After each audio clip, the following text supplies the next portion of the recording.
Hey guys, welcome back to the channel. My name is Daniel, I'm the founder of Tiny Rig, and today we're gonna walk you guys through this 2024 Toyota Tundra that we just wrapped up.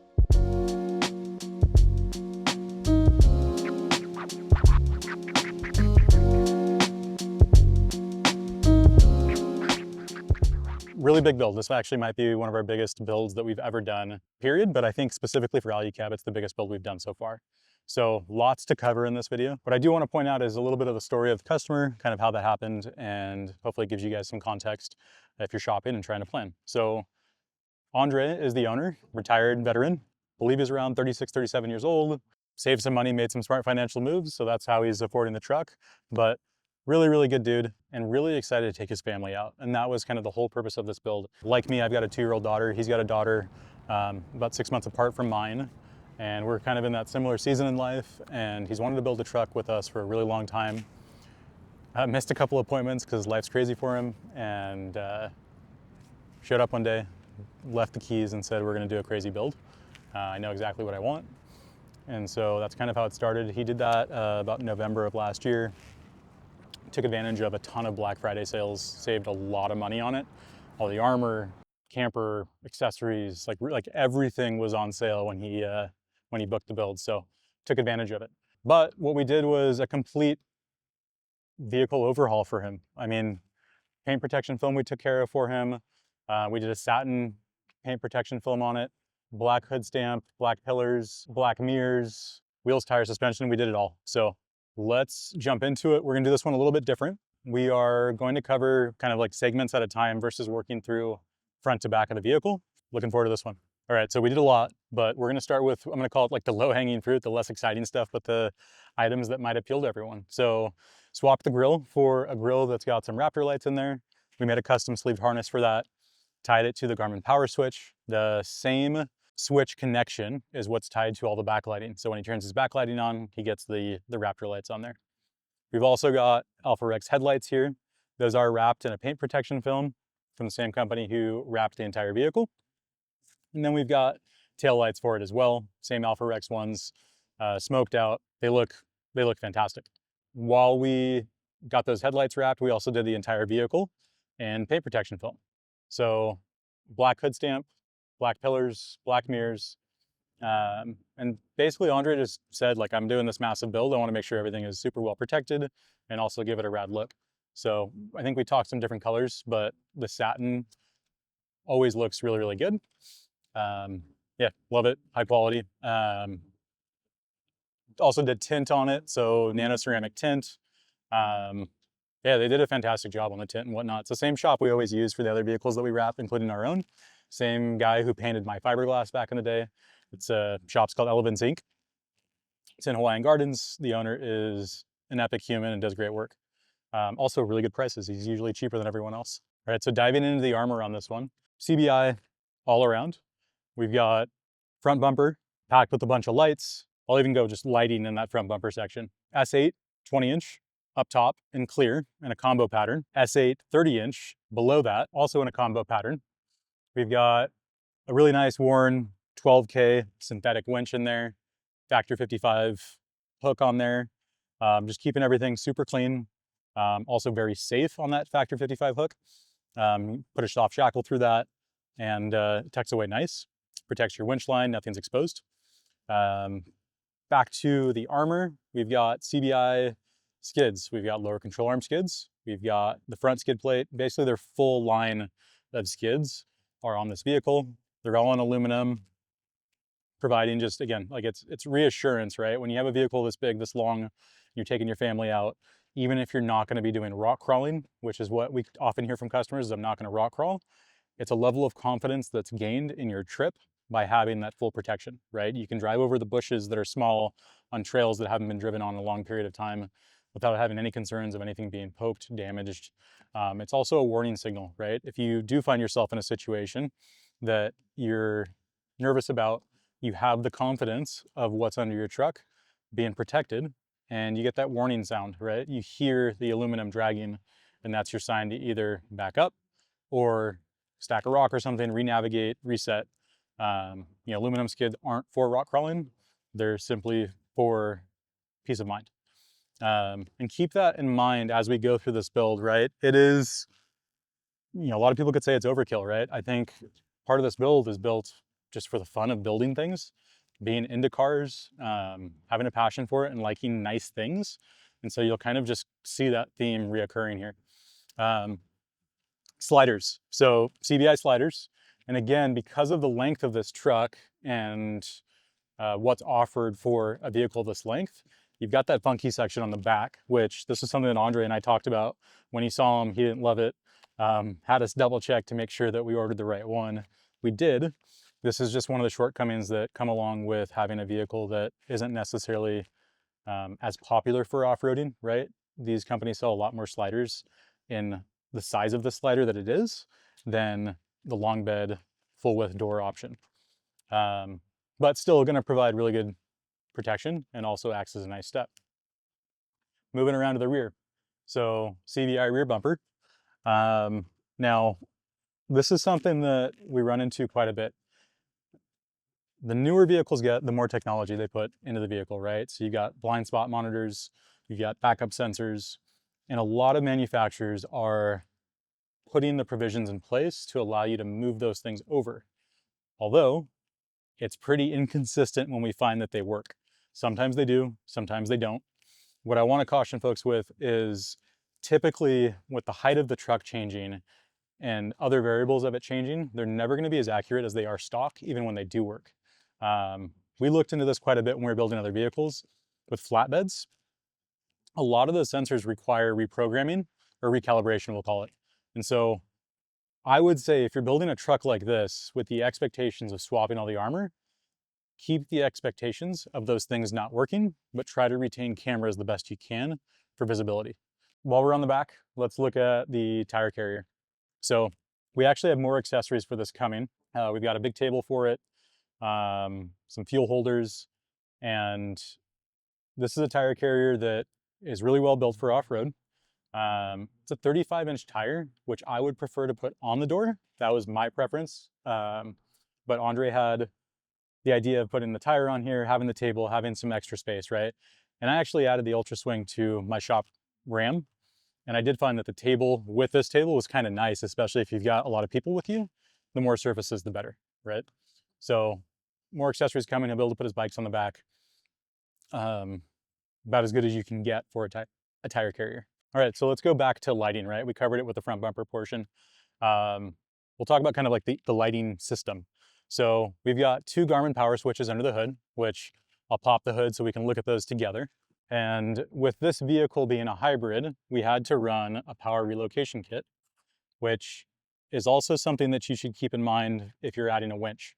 So SDHQ makes a kit that allows you to pull power from the rear and have enough amperage to be able to distribute that load to your winch and other lighting systems up front. There's a lot going on there. We always label everything, we always sleeve everything. That is part of our formula that we'll never deviate from. But you have a lot of connections, right? So two Garmin power switches on here. And the Garmin power switch, we've done some videos on that. We can drop a link in the description to that video. That is our current favorite lighting system available. It's what I run in my vehicle now, and it's what we build a lot of our vehicles based on at this point. Apple CarPlay integration, a fail-safe under the hood, right, if you need to turn things off. But that's an IP67 rated device, which the others are typically not. And then also the Bluetooth connectivity and the app on this is far advanced from the other lighting systems that are available. Those systems also work, and if you're someone who likes having manual buttons versus a screen, then those other systems will be better for you. If you're someone who wants things to feel very OEM, then when you go into the dash and you look at the lighting system, everything feels extremely factory because there's no added buttons anywhere. You're just doing everything on screen. Responsiveness to that is actually perfect. It's the same as if you use a physical button. Nobody can tell the difference. There is no lag, there is no delay. It is absolutely fantastic. So two switches on here. We talked about the lights in the S8 or in the grille with the S8s.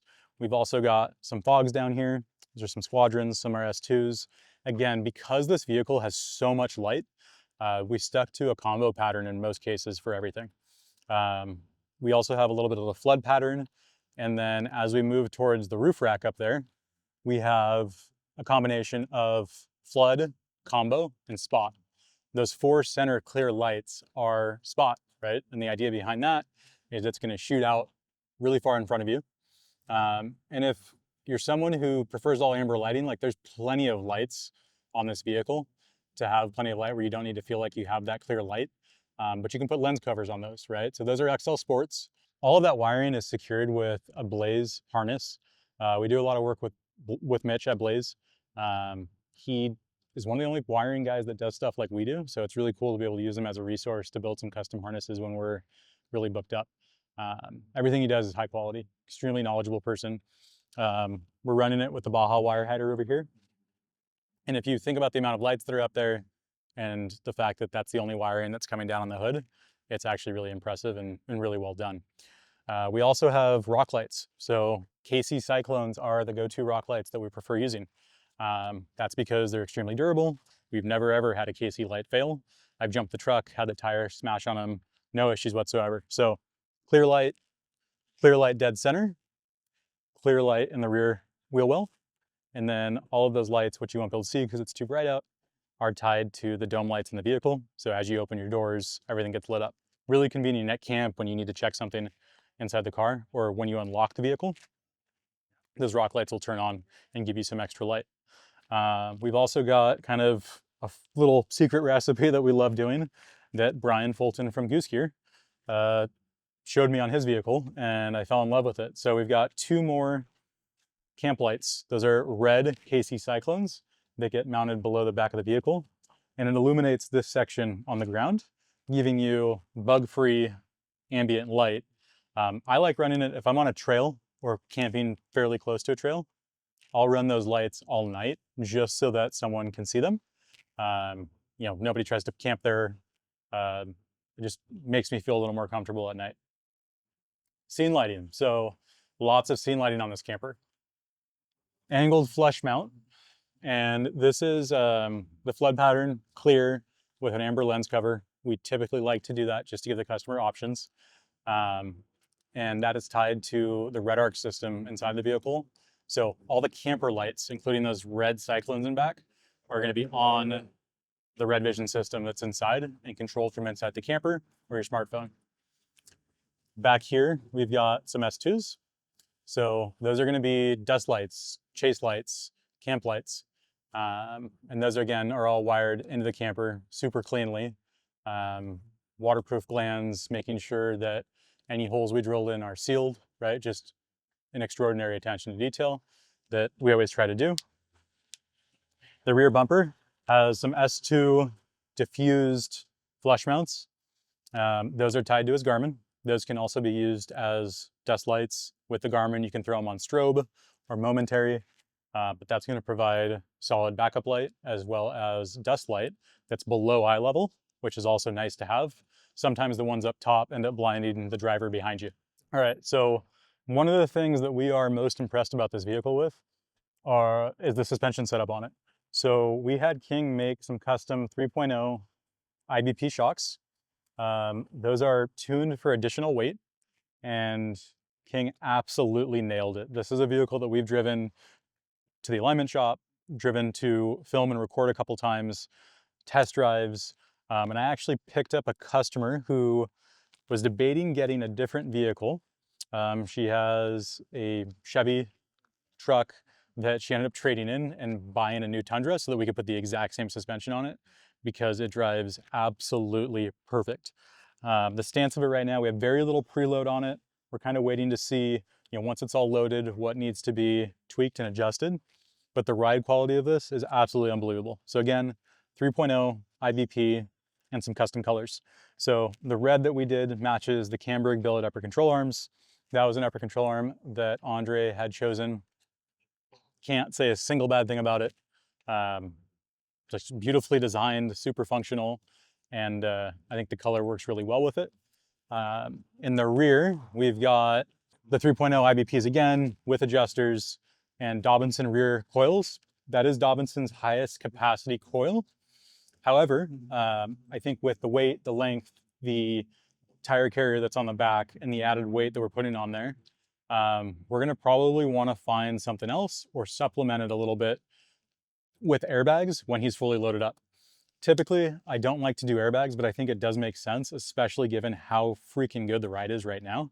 And like, I can't stress that enough, guys. As we're driving this, it's making us all think like, is the Tundra the perfect platform? Because this is just so dialed. We've got Camberg's billet trailing arms. The interesting thing about this build is when we initially submitted the order for those trailing arms, they made a top and a bottom. And since then, the top was discontinued because of some binding issues. And so we just have the rears. You'll probably see a little bit of like nicks and stuff on those. That's because we got like the last set available, which was a damaged set. But obviously customer knows we're able to save him a few bucks and he's gonna beat the crap out of the truck anyways. So, you know, save a few bucks in the grand scheme of things. The other things I wanna point out is that when we do a suspension setup with any of the vehicles, we're factoring everything in. And I don't think that's consistent. I don't see it, especially through e-commerce websites. I don't see bundles, with the exception of a couple, where they're factoring all the geometry correction stuff that needs to happen to properly set up a vehicle, right? And maybe you save money initially by not having that stuff, but your tire wear and all the components on the vehicle will thank you when you get the geometry corrected. So up front, there's some variables, right? We've got skid plates up there. We've got coils. We've got, you know, there's various factors that need to be accounted for. And so there's a spacer for the sway bar that drops the sway bar lower to correct that geometry. In the rear, there's end links. So because we did custom colors on this, we took King's end link, had them powder coated a high gloss black, have those on there. And then we also have the Dr. KDSS rear track bar correction kit. And so all the geometry in this truck is perfect. It's not gonna have any weird tire wear. It handles incredibly well. A build that's this heavy, this big, this long. You know, I've, on the way over, just moving the steering wheel really quick to see if I can create some body roll. Everything just feels super, super planted and dialed. So we're actually gonna add to this, but for the roof rack, we've got Sherpa's roof rack on there. That's our favorite roof rack to work with in most cases. I love the team over there. They stand behind the product. And rather than just making another 80/20 rack, they re-engineered it and they do their rubber feet. They did thicker materials. And I like supporting good humans, and they're epic people. So roof rack on there, the brackets required for that XL linkable light bar up top. We've got GP Factor's older version of the MaxTrax mounts, which are all billet, which is really nice and fitting for this truck. A little bougier. 4 sets of standard MaxTrax up there. So now to the camper, 6.5 foot bed, obviously, right? So you see this extra section here. We've got a lot of accessories with it. So he chose the sliding glass windows, but if you're looking at a camper watching this video, trying to do some research, you do have an option of a solid door. And then a lot of the accessories we're gonna go over are all add-ons. So latch covers are an add-on, definitely nice to have. You'll see above here, we've got Alu-Cab's 270 shadow awning. So on full-size vehicles, it's the best and the worst. It's the best because the awning's higher and it provides more coverage. Worse because it is a little tall. But in this case, with the height of this vehicle, I'm about 5'10", 5'11". I think Noah's 6 feet, and we were able to open it fairly comfortably on this one, right? A lot easier than on a truck on 40s. Shadow awning, if you are camping with a family, is going to be really nice to have. I've talked about it in some other videos, but we've done, with my family, an RV mat on the ground. We've also done awning wall kit, which Andre has done as well. Lay the giant RV floor mat out, put the awning walls on, and you've got a safe place to let your kid kind of just play, right? Without them going too far. Everything's got screens, so it's a good escape if you have bad weather or there's a ton of bugs out and you don't want to change campsites. The awning's always going to come with stakes, which get riveted up there so that you never lose them. You're going to have a drop-down leg, and with this vehicle, you're actually going to get additional legs for that awning wall kit, which I see we still need to button up. So we'll get that added to it, but you're going to get 2 extra legs that'll support the weight of the awning wall kit. So on the back, we've got molly plates. So molly plate, typically in most of our builds and most of the other Alu-Cab builds you're going to see, it's being used to mount a propane tank. Makes sense on this side because the door doesn't have anything on it usually. Sometimes there's a tire on there. but we've also got GP Factor's propane tank mount, which is a super well done bougie mount that they designed that has a little tilting feature. So it's easier to load in the propane tank. You won't drop it. No chance of it slipping or falling out. And then you can get some locks on here. Once the propane tank's in, it actually works perfectly for the compression portion. All stainless hardware. And that's another thing I want to point out to you guys. Like, all of this stuff is bolt-on, but there is definitely, I'm gonna say, an art or a higher level to bolt this stuff together, right? And we're hearing it more and more. We took 2 phone calls yesterday from other shops. And I say this with hesitation because I don't want to badmouth other shops that sell an awesome product, but I'm also extremely prideful of what we do. We're doing stuff really, really well, and we're doing it consistently. And we're now the shop that kind of folks are coming to on the West Coast when things don't go well with their initial builder. So if you are watching this video and you are from out of town, we're in Southern California. People ship us vehicles all the time. People make long commutes all the time.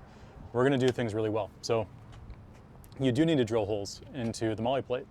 We're gonna use a deburring tool. We're going to repaint it. We're gonna do all that stuff. We're gonna use stainless hardware anywhere that we add it that Alu-Cab doesn't provide it for. We're gonna replace stuff that's gold. We're not gonna just send stuff with impacts. We're gonna do things the right way. We're gonna use nylocks everywhere. And we're gonna make sure that once you leave the shop, everything holds together. And I guess I'll even call it out while we're shooting this. It's very rarely do we do retakes on this stuff because we shy away, I guess, from being honest about things and transparent. As we're going through this build, guys, it's a massive build that we've had a really long period of time. We're super busy in the shop. These videos are always the final QC point where Noah and I get to go through and look at the excruciating little details that sometimes can get missed. And so, like, little touch-up paint spots, right? We're gonna call that stuff out. We're sending text messages to our shop manager while we're filming this, because when the customer picks up, we want it to go flawlessly, and we want you guys to be super stoked on what we build for you. So, end rant. Additional stuff that I want to point out, and this is another one. Sorry, I'm gonna rant again, I guess. Rain gutter. So the awning has Velcro here, as you can see, and there's a rain gutter that slides into this track, and that's going to prevent the rain from coming in when you enter and exit the camper, and if you're standing under the door cooking. There has been confusion because it's a new product launch of how to attach that on vehicles. We have multiple ways to do it, but we are hearing from customers, how did you guys do it? Because the shop that I was working with told me it's not possible. It's possible, it just requires some thought. Rear door, same tiny rig formula as usual. GP Factor drop-down table, absolutely flawless. Food grade stainless steel, bamboo cutting board, right? And this is something that you can pull off and you could throw here if you want, be able to prep. And also when you wash it, right, you can bring it inside the house after a weekend of cooking some greasy stuff on there, let it dry out, put it back in, stronger than hell, can support a lot of weight, holds in place. And actually this is so well designed that it's actually used on the interior, the same design of other vehicles, and it doesn't rattle, right? So over time, this is not going to fatigue. 813 deadbolt kit. So this is a cool kit we're starting to do more and more of. With some modern vehicles, it's a little more challenging than others. We've definitely got it down for the Tundra though. That's going to work on your key fob. So when you unlock the truck, you unlock your camper. If you do have some sort of electronic failure, you have a manual option right here to engage and disengage that. Or if, let's say, you forget your key fob inside, you have a way to get out. National Luna touch lights all around. These are wired to the electrical system, which we'll jump into. The newer campers, if you haven't seen it, have a new door mechanism that locks it, gets rid of that gas strut. I really like that. That's actually a very good upgrade to do if you have one of the older campers. We've also got screen kits all the way around, rear door screen kit on this one. And this is going to provide you bug-free, good breeze, but also you've got that canvas as an extra layer of insulation when you need it.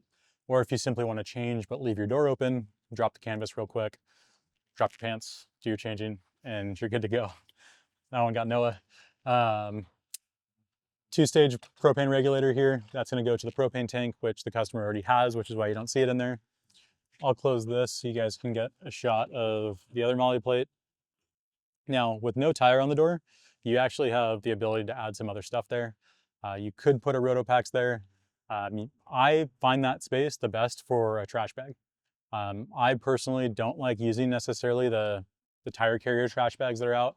They can fade. Alu-Cab makes one that doesn't fade, but what I used on mine for a while is actually a dry bag used for rafting. It's a material that's not going to tear. When you roll it, it keeps the smells in, and you can actually rinse it out with the hose. So take your measurement, go on Amazon, find a cheap dry bag, 2 carabiners, 2 hooks, clip it on, and you've got a really nice trash bag for camp that's going to keep all the smells away. I'm going to close the tire carrier and let's continue walking around because there's so many accessories in this truck that I don't want to miss any that are on the exterior. While we have it up, you guys can see this is the molly plate, right? So good spot to be able to do like your air down stuff, air up stuff. Velcro, grab it, you're good to go. You don't need to climb inside the truck. It's that added security I talked about, cut out for the light. But also at camp, it's really cool when you camp in a place that's not buggy.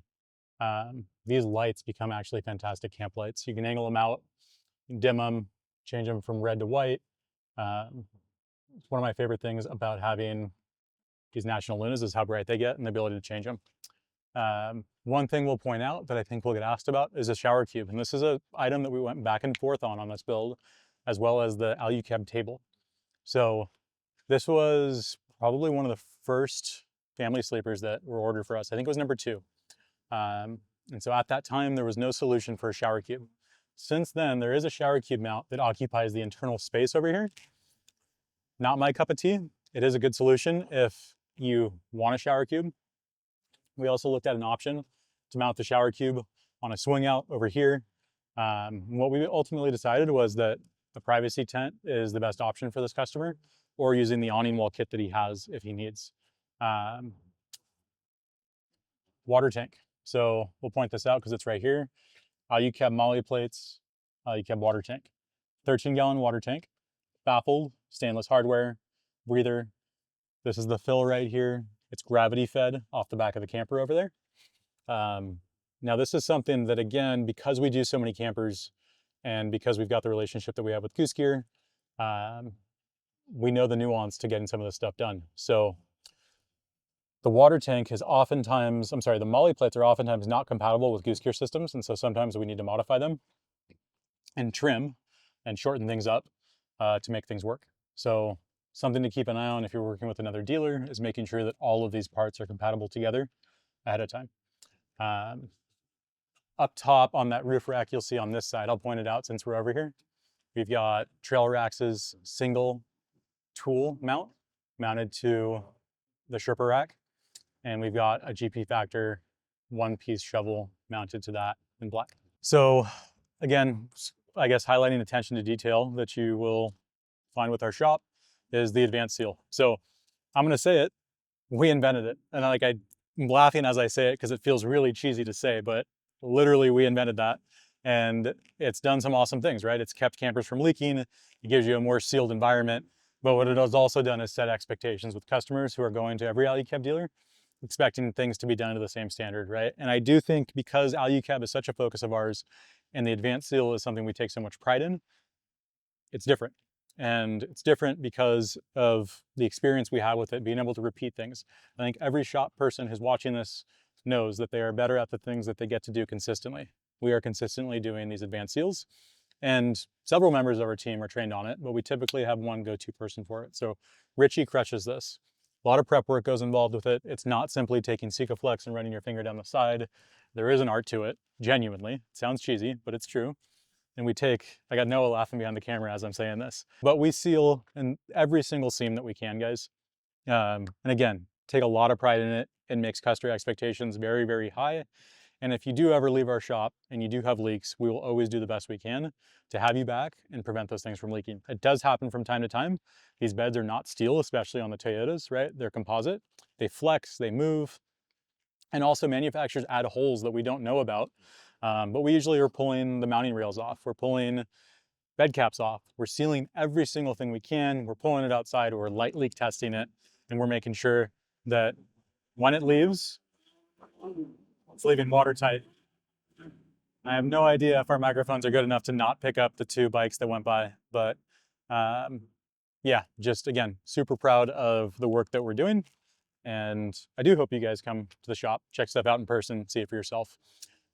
Let's dive into the inside of the camper. All right, so the interior of this camper is beautiful, and we talked about doing different colors. We talked about waiting for the newest version of Goose Gear, and ultimately decided to go with the product that was available and go with a lighter color, right? And so you guys will see, and I think the thing jumping out to everyone is probably that rug.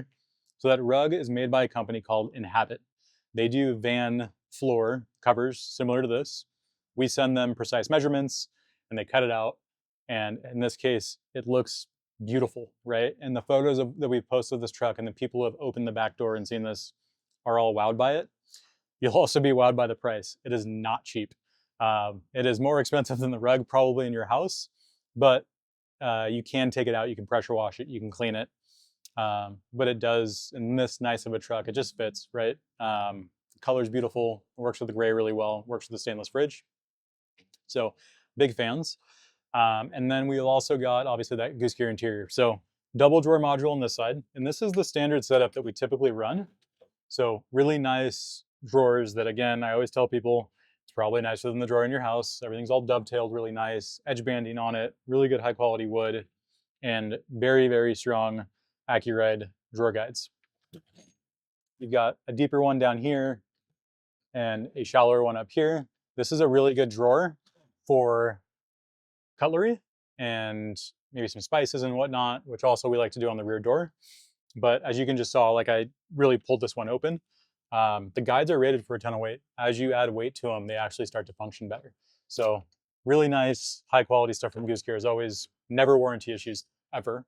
Line-X top plate, right? So not the easiest to clean, but really difficult to damage. And when you have kids, that ends up being a nice option. All of these are key to like. You've got tall, deep storage in here.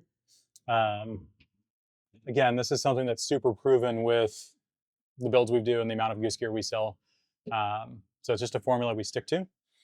Mounting points all around to be able to mount different accessories, towels, things like that to the Goose Gear. We'll also point out the Dickinson fireplace. So if you've watched our videos before, I'm sure you've seen it. This is a propane fireplace. There is no carbon monoxide burn off inside of the camper. It's pulling fresh air from outside and exhausting from that chimney on the back. We did powder coat that chimney black for the customer to match. We're finding that we're doing that more and more. If that is something that you want us to do, we need to know ahead of time before we install it. That way we get it on there and don't need to rip things apart. We've also figured out a way to install these fireplaces without drilling holes in the back of campers. I think right now we're the only ones doing that, but it's something that we've learned to just swap out the hardware and kind of make things work, which ends up coming out just a little more polished. Again, stuff that we try to do to just elevate the installs we're doing. Screen kits all around. I mentioned the back door one, but you've also got it on both sides. We use a soldering iron to poke the holes in the canvas, run M8 hardware through it, put those Alu-Cab caps on it, and then we rivet it in the other places with the Velcro so that you have really good tension and it's sealed really well. Talked about the water tank, but we've also got the molly plates on there, and then we've got the molly plates over here. So there's mollies everywhere. These side mollies, you'll be able to see probably a little bit of wiring that's coming through. That's from those side lights that we've ran. Wiring in a family sleeper is proven to be very challenging. And so I think you'll be able to see what we came up with in this truck, which is a wire guide up here. And so all of the wiring that's crossing through the camper, obviously everything gets sleeved, but we've got this black wire track up here to hide everything. Really happy with that. We're still tweaking it though. Like this is, again, like we do so many of these Alu-Cabs that we'll invest time into kind of the R&D to keep things at that tiny rig level. And so this is a really nice solution for now. We're going to keep working towards making it super, super refined.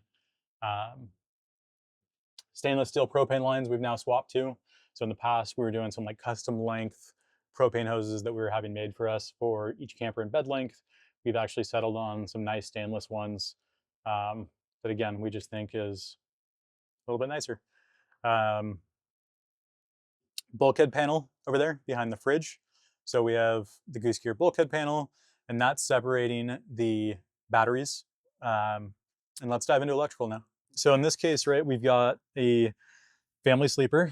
The owner's taking out his family and also wants to be able to stealth sleep occasionally. So we needed a fridge that would sit below the line over here. And so we've got National Luna's 73-liter dual zone fridge. These fridges have become harder and harder to get. And so we're now actually doing more angle. We're using ARB in some cases, but you do need to be cognizant of the height and if you want to run sleep decks for which fridge you need to go with. So this one's wired to obviously the lithium battery setup, kept it out of the cab so that you can have a car seat and have another adult sit back there as well. All right, so diving into the electronics.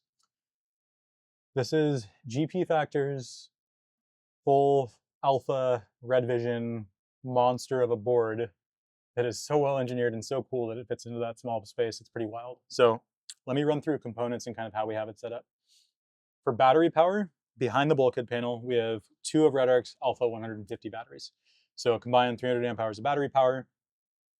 We've also got the Redarc 2000 watt inverter back there as well. This board is going to control all of that, maintain all of that. And so you've got a Red Vision screen that's tied to a Rogue unit. The Rogue has a lot of functionality. I don't want to dive too much into the technical side of things, but let's just say you've got the ability to control 10 devices at 10 amps on it. And with that, you're able to run the screen. And with the screen, you can control all of your lights. If you decided you wanted to run the fridge off of it, you could. We don't run the fridge off of it because the fridge has its own power button. We go directly to the battery and the shunt in that case. But you have serviceability of main fuses right here. Thumb screw those out, be able to access them easily, be able to visibly check and see if there's any issues with it. You've got the ability to see what's going on with solar on this. So while I'm talking about solar, we have 240 watts of sun flare solar. It's a new panel, and we needed to come up with a solar solution that works for the family sleeper, right? The 2 sleeper versions that we've always done, we've stuck to 215 watt panels. In this case, we've got a single 240 watt panel that you'll probably see more and more from us because of the value it brings and also the form factor. We can run that on roof conversions, we can run it on 2 sleepers, and we can also run on the family sleeper, which is unique because the roof profile is smaller. So the idea is how do we cram as much wattage on there as possible that is a efficient panel, high quality panel, and in most cases, most of our customers end up wanting a low profile, flat glued on panel. So a lot on the solar, I guess, as far as like small details, but you're able to manage and see what's going on with the system through this screen and also through the app. So you can cycle through different various pages that are on here. You can see all of your devices. You can see the current state of charge of the battery. You can see how much solar is being pulled in, battery voltage, battery temperature, the flow of current right now, what's going in and out, and really nice setup. For my own camper, I personally do feel like it's more than I need, but this whole build is kind of done to the nines, right? So while this wouldn't be my personal preference, and while we don't do this often, what's crammed into this is extremely impressive and gives you a lot of functionality. Aside from the Rogue, what's handling the solar and the charging is Redarc's Alpha 100 charger. So it's similar to the BC-DC in that it's a DC charger and solar. It also has shore power, which you've attached to the back, but 100 amps of charging for 300 amp hours of battery is pretty rad. We have confirmed with Toyota that it's capable of doing that. We've seen the numbers, it is producing it. Shouldn't be putting too much strain on that alternator if Toyota's saying it's okay. And also the system has been in the X Overland trucks as well, running 100 amps of charge with no issues. So really cool, complete system that puts out a ton of power, has a lot of power capacity. Additional 12-volt sockets down here, USB-C, multiples of those.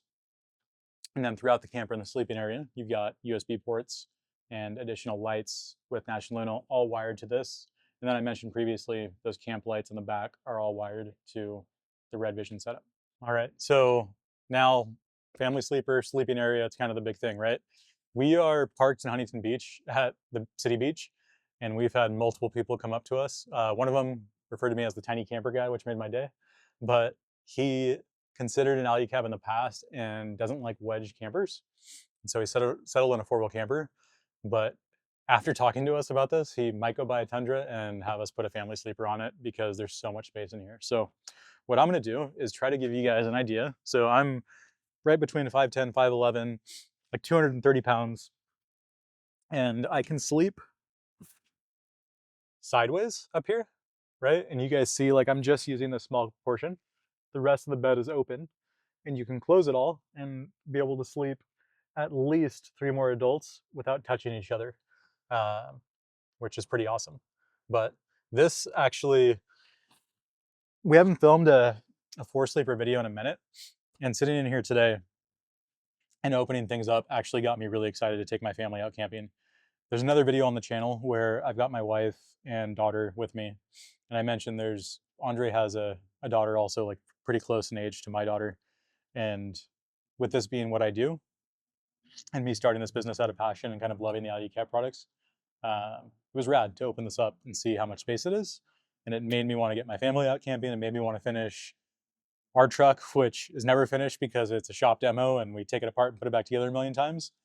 But I think if you are watching this and you have a family and you want to take them out camping, you want things to be easy, have lots of space, this is a really, really cool option made by a company that's going to stand behind their product and have it built really well. So you've got storage pockets up here too, some clear ones, some ones that aren't clear.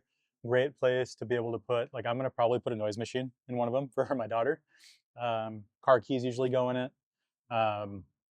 Wallets go in it. And it's nice to leave, like, the clear pockets. I don't know how many of you guys have ever left cell phones up in tent pockets, but that's absolutely where I'm going to put my phone if I throw it up there. But you've also got a light up here. You've got this really cool skylight, right? I can already imagine, like, going to bed with my daughter and being able to look at the stars and stuff through the skylight. Really, really, really cool option. So yeah, you've also got the ability to sleep someone on this side right here too, this long space. So if 2 people did need to lay down, right? The other thing too is my daughter always sleeps in a crib by herself, and we've never co-slept. And so one of the concerns my wife has had is, how's that going to work at camp, right? And we've camped now a couple times with her in the same bed as us, but we found ourselves being woken up with cheeks being squeezed in the morning, and her kind of, playing with us and not wanting to go to sleep. And so I think with this case, or in this case, we can have, bedtime, we have like a little, we call it like a crib for inside the camper that we can put her in up here to kind of keep her somewhat contained, although she might be too big for it now, we'll see. But then you've got these other sections that kind of, as the night goes on and it's time for us to get in bed, we can put those down and then have that giant space. So let's put all the panels down, Noah, and let's show them all starfish on there so they can get a sense of how big this is, and we'll put some bed dimensions up on there for you too. All right, so the thought to Noah just now is I think it's bigger than a king bed. So I have an Eastern king at home, and I do feel like this is bigger, but I have about a 6'1" or 6'2" arm span, wingspan, and I've got another 6 inches on that side, right? So we'll put the measurements up like we said, but again, the point of me doing this right now and being ridiculous is to show you guys how much freaking space is in this thing. So really, really cool. It's also really comfortable. At this time, nobody makes a different mattress for it, although I do think you could probably use the measurements and come up with something from like Xped that fits it pretty well. I feel like kids don't care as much, so maybe just replacing some of it. But the nice thing again with the Alu-Cab system is that you can leave a lot of the bedding in and keep your bed made the majority of the time. So as far as packing things up, you do need to be a little more thoughtful with the family sleeper of how you lay out your sleeping gear. This mattress right here gets moved over, put behind the panels over here, and then it cantilevers over. So I think with that, Noah, did we cover everything? So we'll end it here. Appreciate you guys watching. Please reach out to our team if you have any questions. There's multiple ways to get into touch with us. You can text us, email us, call us, fill out the form on our website, schedule a call on our website. But we love building trucks like this. We do a lot of really big builds like this as well. Maybe not necessarily this big, but it is kind of becoming our thing to do that. But we're also happy to do this stuff in segments for you guys, right? So if you wanted to just start with a basic family sleeper, we can absolutely do that for you. We'll guide you along the way, never oversell you. There's multiple things on this truck that I was telling Andre, like it's really gonna be really expensive, but he had a very clear vision for it. And I'm always gonna help customers stay within vision, the budget that they have. And our team at Tiny Rig has been doing this a long time. Noah behind the camera has been with us, I think almost 4 years now. Tiffany has been with us since we opened. And if you're gonna call our shop, you're gonna speak to one of us, or you're gonna end up speaking to John, who is a Alu-Cab camper owner, worked for Goose Gear for a long time. So I wanna be very clear, guys. The team that we have in place is absolutely epic. I am super fortunate to own a business and have team members like we do. I'm like almost getting emotional saying it, but we've built something pretty rad here, and we build really, really nice trucks, very genuinely. Give us a try. Even if you're from out of state, call us. We will not be the cheapest price that you're going to find, that's for sure, but we're going to do the best work. That's for sure.